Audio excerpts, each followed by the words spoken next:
Let me give you the day that turns your life around, as quickly as I can. I got 4 parts to the day that turns your life around, and then we're finished for the day. Number 1, disgust. Disgust. Disgust is a negative emotion, but it can have a very positive, powerful effect.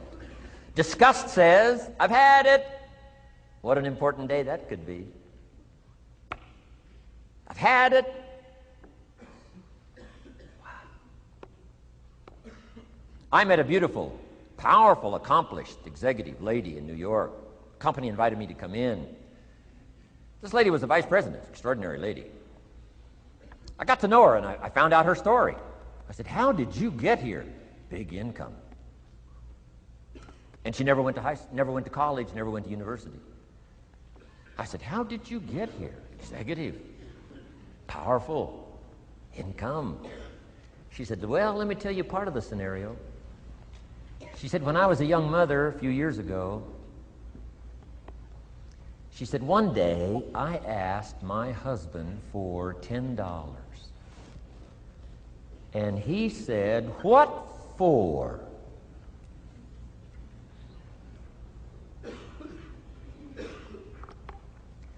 She said, before that day was over, I decided I would never, ever ask again. She said, I started studying opportunity, found it, took the classes, put myself through the schools, did the scenario. Now I'm vice president. I make a lot of money. And she said, I kept my promise. I've never, ever had to ask again. It's called a life-changing day. The day you say, enough is enough.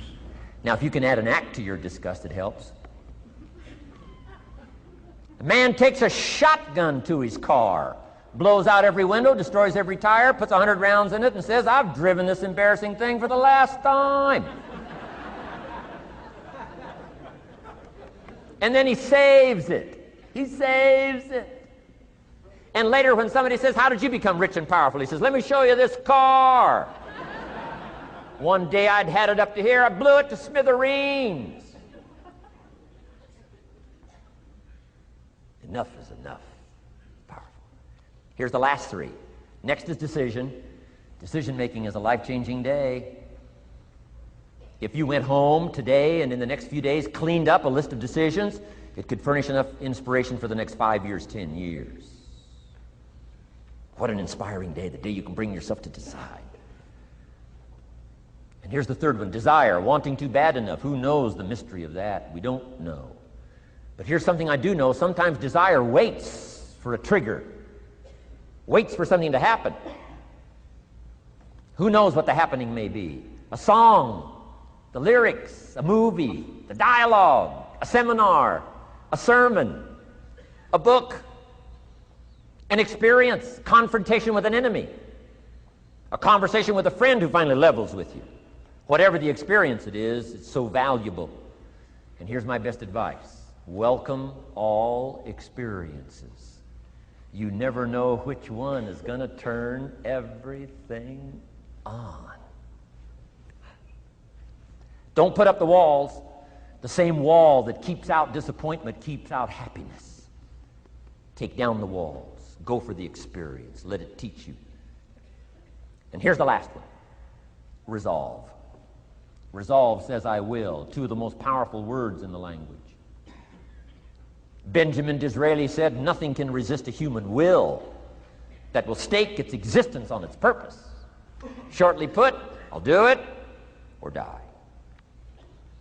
Best definition of resolve I got from a little junior high girl, Foster City, California. I'm going through some words one day. I got to this one and I asked the kids, who can tell me what resolve means? Some didn't know, some tried. Interesting. The last one was the best.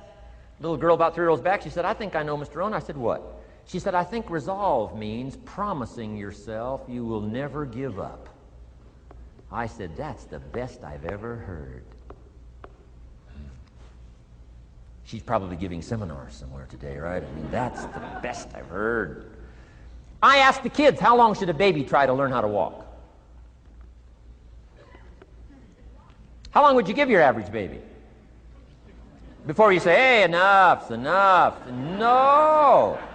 Any mother in the world would say, you're crazy. My baby is going to keep trying what?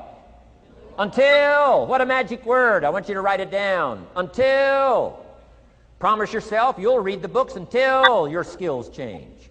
You'll go to seminars until you get a handle on it. You'll listen to it until it makes sense.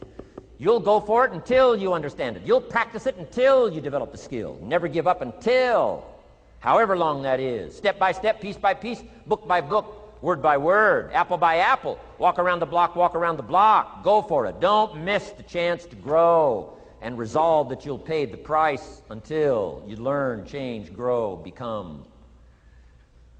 Then you'll discover some of life's best treasures when you pay the price.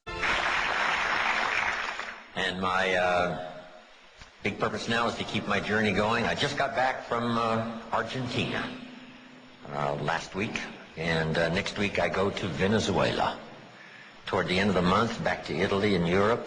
A little later in the year, Asia, South Africa, and Australia, and who knows where else. So from my travels around the world, I just really dropped by to say hello and share some ideas. If you search, you will find. Finding is reserved for those that search. Ideas are not reserved for those that hope. They're not reserved for those that wish. They're not reserved for those who complain. You know, good ideas are reserved for those that search.